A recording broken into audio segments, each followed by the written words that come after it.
Je vous remercie. Je pense que cette marche de la presse sénégalaise doit être au moins une opportunité pour toute la profession d'assainir le milieu. Parce que si je parle d'assainissement du milieu, ça veut dire quoi?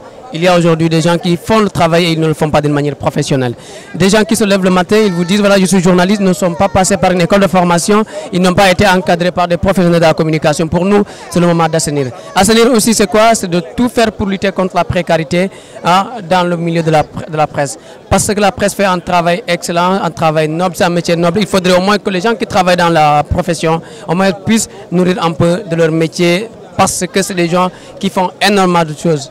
Donc, il faudrait au moins qu'on respecte aussi la profession du journaliste. Ça veut dire quoi? Quand on encadre un peu le milieu de la presse, quand on forme des journalistes, ils pourront faire le travail d'une manière professionnelle. Mais quand on met aussi les journalistes dans de bonnes conditions de travail et de vie, ils pourront aussi dire non à cet argent-là qu'on leur donne quand ils couvrent un événement. Pour nous, cette marche doit être une opportunité, non seulement pour la profession, mais aussi pour les autorités de pouvoir voter le code de la presse. Parce que si le code de la presse est voté, le problème sera réglé, ça sera derrière nous. Et aussi, il y a le problème de la maison de la presse aussi qui a été évoqué. Pour moi, je pense que la maison de la presse doit être gérée par des journalistes. Parce que si des journalistes gèrent la maison de la presse, je pense que c'est l'État qui gagnera.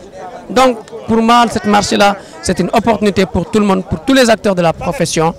Je pense que ça sera un appel, une alerte que l'État doit au moins entendre et corriger quand même les injustices.